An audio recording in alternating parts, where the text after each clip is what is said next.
நம்ம டேப்ஸ் பற்றி பார்க்குறோம். டேப்ஸ்னால என்ன யூஸ்னா, நீங்கள் ஒரு காலம் வாய்ஸ் அடித்த மாதிரி ஒரே அலைனில் வரணும்னு நினச்சிங்கன்னா டேப் யூஸ் பண்ணலாம். அப்புறம் அந்த அப்ளிகேஷன் ஃபார்ம் ஆகட்டும் அல்லது இன்வாய்ஸ் வவுச்சர் எதாக இருந்தாலும் உங்களுக்கு லைன் நல்லா வருது இல்லைங்களா, அதுக்கு யூஸ் பண்ணுறதுக்காக நம்ம டேப்ஸ் யூஸ் பண்ணலாம். இப்போது டெக்ஸ்ட் டூல் செலக்ட் பண்ணிக்கிறீங்க.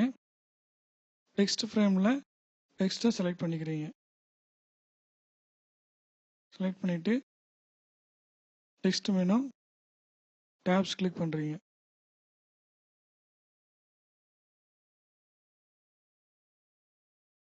டேப் செட்டிங் இப்போ ஓப்பன் ஆகிருக்கு. இதில் நம்ம டேப் லொக்கேஷனுங்கிற இடத்துல வேல்யூ கொடுத்தோம்னா, அதாவது டேப் நம்ம எந்தெந்த ஏரியாவுக்கு வரணுங்கிறது இங்கே தான் வேல்யூ கொடுக்கணும்.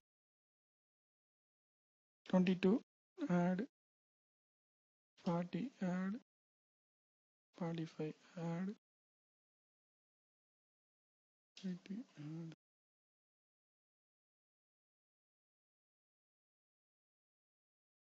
ஃபஸ்ட்டு இப்போ இங்கே கொடுத்த வேல்யூக்கும் இங்கே வர்ற வேல்யூக்கும் என்ன வேரியேஷன் ஆகுதுன்னா, நீங்கள் இங்கே கொடுக்குற வேல்யூவோட ப்ரீவியஸ் என்ன வேல்யூக்கு அதை ஆட் பண்ணிக்கிங்க. ஆட்டோமேட்டிக்காக அதுவே ஆட் பண்ணிக்கும்.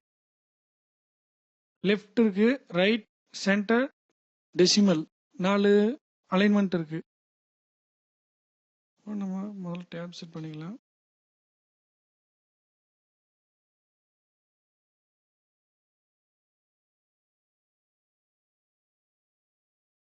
ஓகே கொடுக்குறீங்க. டேட்டு கிட்ட கர்சர் வச்சுட்டு கீபோர்டில் டேப் கீ ப்ரெஸ் பண்ணீங்கன்னா அதை நம்ம டேப் எங்கே செட் பண்ணிக்கிறோமோ அந்த இடத்துல போய் அதுவே ஆட்டோமேட்டிக் நின்றுக்கும். அடுத்து பர்டிகுலர்ஸ் ரேட் அமௌண்ட். இப்போ நம்ம இப்போ செட் பண்ணிக்கிறதுக்கு இதுக்கு பின்னால் நீங்கள் என்ன அடிச்சுட்டு வந்தாலும் அது அந்த காலம் வாய்ஸ் அப்படியே இருக்கும், மாறவே மாறாது.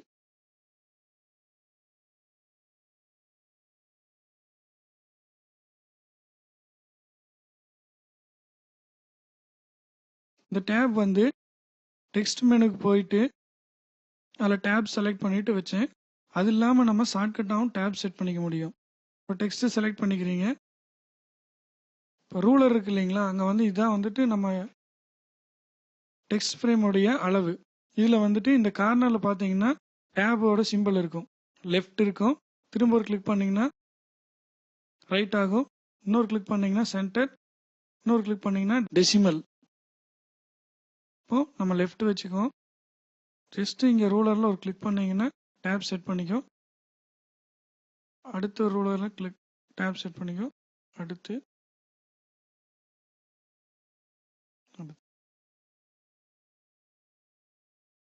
இப்படின்னு டேப் நீங்கள் செட் பண்ணிக்க முடியும். நம்மளே சொன்னோம் இல்லைங்களா, அந்த அப்ளிகேஷன் ஃபார்மு வவுச்சர் இன்வாய்ஸ்லாம் லைன் வச்சு யூஸ் பண்ணுறதுனா அதுக்காக சாம்பிள் தான் இது. டெக்ஸ்ட்டு டூல் செலக்ட் பண்ணிக்கிறீங்க. டெக்ஸ்ட் ஃப்ரேம் கொடுக்குற எல்லா டெக்ஸ்ட்டும் செலக்ட் ஆகணும்னா ஜஸ்ட் கிளிக் பண்ணிவிட்டு கீபோர்டில் கண்ட்ரோல் ஏ ப்ரெஸ் பண்ணிங்கன்னா எல்லா டெக்ஸ்ட்டும் செலக்ட் ஆகிக்கும். இது டெக்ஸ்ட்டுக்கு மட்டும் இல்லை, ஆப்ஜெக்ட்டை கூட நீங்கள் செலக்ட் பண்ணிக்க முடியும். செலக்ட் பண்ணிக்கிறேன். Text menu tabs. Tab setting open ஆகிருக்கு. இல்லை ஃபஸ்ட்டு இப்போ நம்ம டேட்டா பார்த்து முடிஞ்சோன்னே கொஞ்சம் ஸ்பேஸ் விட்டு அங்கேருந்து ஆரம்பித்து அடுத்து நம்ம எவ்வளோ தூரம் வரைக்கும் அந்த லைன் வரணும்னு நம்ம டிசைட் பண்ணிக்கணும். இப்போ வந்து ஃபஸ்ட்டு 25 ஆட், அதாவது டேட்டா பார்த்துட்டு ஸ்பேஸ் 25 ஈவனாக இருக்கணும் அப்படிங்கிறதுக்காக கொடுக்குறோம். அந்த 140 வச்சுக்கலாம். 140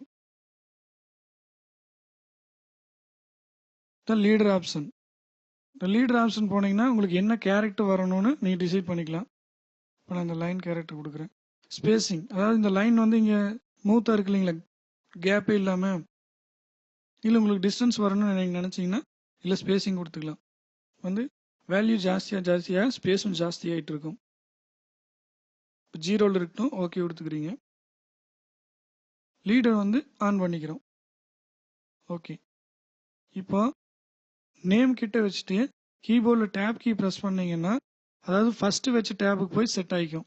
இன்னொரு டேப் ப்ரெஸ் பண்ணிங்கன்னா ஆட்டோமேட்டிக்காக லீடர் வந்து க்ரியேட் ஆகிக்கும். அடுத்த ஏஜ் டேப், இன்னொரு டேபு, டேப், இன்னொரு டேபு, டேப், இன்னொரு டேபு, டேப், திரும்ப ஒரு டேபு, டேப், திரும்ப ஒரு டேப். இப்போ நம்ம ஒர்க் பண்ணதை வந்துட்டு டேப் செட்டிங் பற்றி பார்த்தது.